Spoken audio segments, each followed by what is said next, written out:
we're seeing something globally we've never seen before. And it is the best single indicator of a recession. The last time we saw anything like this was in 2007, just ahead of the 2008 financial catastrophe. So the stock market's saying it's all good, Goldilocks, soft landing, Fed's going to get the memo, they're going to cut rates, the pivot, and buy stocks. The bond market is saying no, this is bad and it's going to get worse, and it's actually too late for the Fed to do anything about it. But what happens is, as you get closer to the actual thing you're worried about, the inversion gets nearer and nearer. Now it is literally a month away or less. So that's like a big red siren, flashing light, whatever you want to call it. Interest rates are a lagging indicator.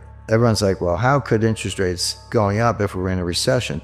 The answer is, as you get closer to recession, who figures it out first? Well, the Fed figures it out last. They're usually the last to know. Wall Street is second last to know. The people who figure it out first are actual business people, entrepreneurs, restaurant owners, dry cleaners, taxi drivers, or even medium-sized businesses. They see it. If you're in the trucking business, it's real time. The inventories are sky high and new orders are being slashed. You're not moving anything by truck. A lot of business people are living in the real world in real time. They know what's happening now, and the stock market tends to figure it out later. But as far as banking and credit is concerned, what happens is, if you're a business person and you see business heading down, fewer customers, whatever, you go out and borrow all you can. You're like, hey, there's a really bad recession coming. If I got lines of credit, I'm going to use them up now. I don't want my bank changing the terms. I don't want material average change clauses kicking in and said, I'm going to borrow everything I can. And that creates a demand for funds and interest rates go up. And then the recession hits and the bankers go, what's going on? Credit losses start going up. And then they just turn off the spigots and they raise standards. They stop doing loss. And then interest rates will start to come down. But interest rates peak after the recession has already begun. So stock market's telling us Goldilocks, bond market's telling us, here comes, Hurricane Mitch or whatever.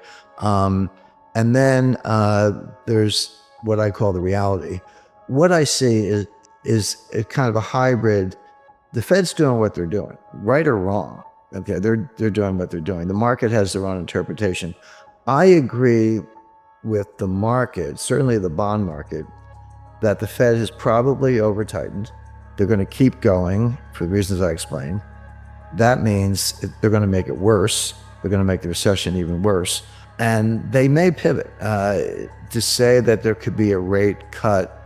It won't be in April, but rate cut in August, maybe. I wouldn't rule that out, but for a really bad reason.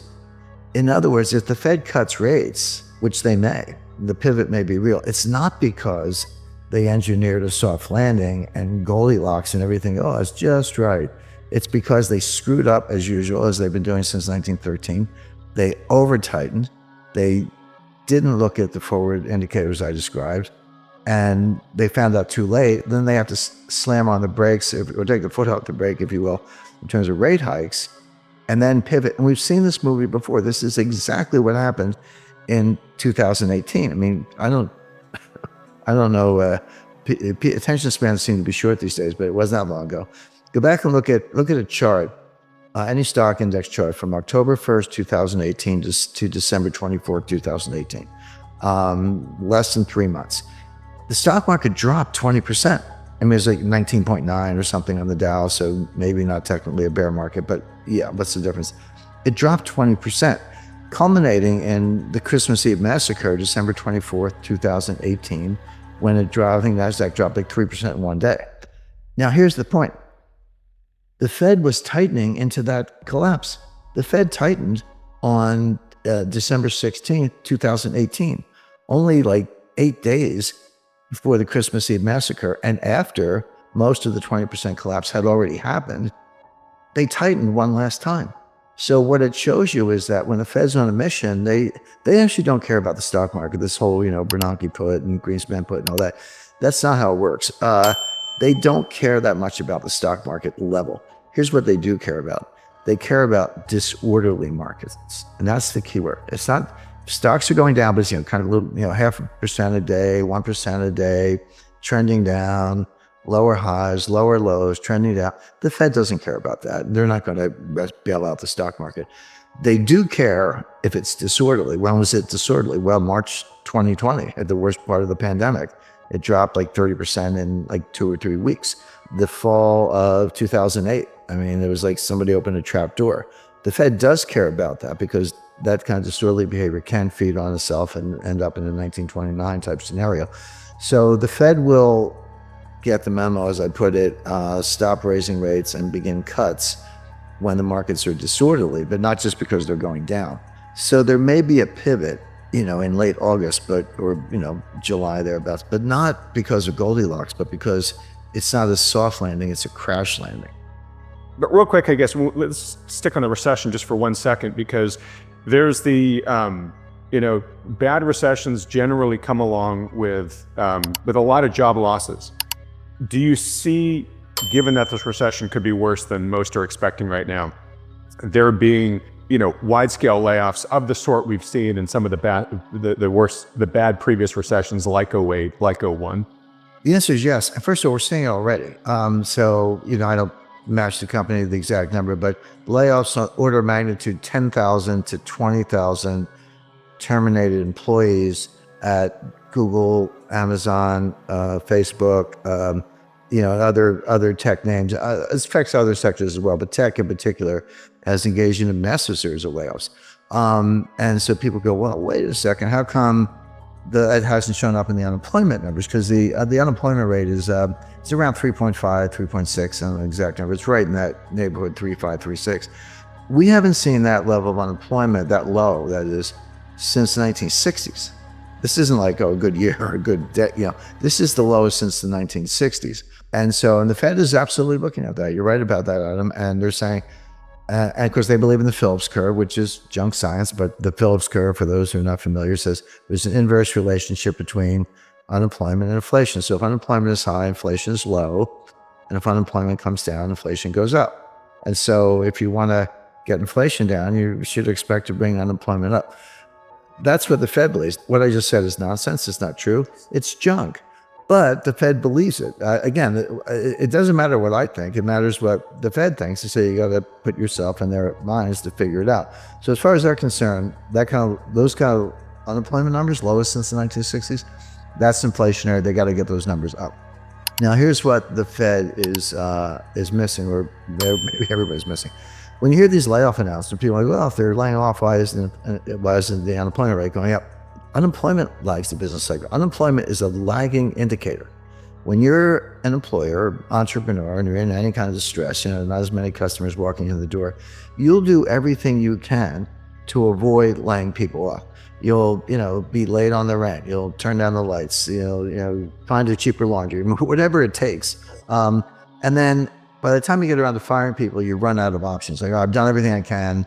Now my business is in jeopardy. I have to fire some people. So that, and then combine that with what I just said about severance and, rolling terminations, et cetera. It's a lagging indicator. We know enough right now to know that number's going up this spring, but that's not inconsistent with the fact that we're already in a recession. It's exactly what you would expect, that unemployment's a lagging indicator. Now, having said that, what else is the Fed missing? Well, wages are up 5% on an annualized basis, 5.2% on an annualized basis. I'm like, yeah, and inflation's 7% or 6%, so your real wage just went down 1 or 2 points. Because when the Bureau of Labor Statistics reports those wage numbers, those are nominal numbers. I'm not saying they're fake, but you have to know that they're nominal, and you have to subtract inflation to find out what's happening to real wages. And the answer is real wages have been going down for a couple of years because they runs around 5% annualized, give or take. Sounds like, hey, 5% raise, what do you want? Well, yeah, but with 8-9% inflation, or even 6% inflation, your real wage is going down. So that's not a robust number at all. The Fed, by the way, the Fed wants to make it worse. The Fed agrees that those wage gains are too high. But my point is, in real terms, they're actually going down, but the Fed wants them to go down more. That would be one way to put it. If you get inflation down and wages are constant, then the real wage goes up relative to where it was before. But if you're unemployed, you have no wage. So that's another issue. Now, what the Fed is missing, and it's a long list, but there's something called the labor force participation rate. Now, the labor force participation rate, you just take the number of people working divided by the total working age population. It's all you do. It's not sophisticated. And that number today is around 61%, 61.2, give or take, percent. But as recently as 2000, that number was over 70%. And has come down ever since, and it dropped like a stone during 2020, during the pandemic lockdown.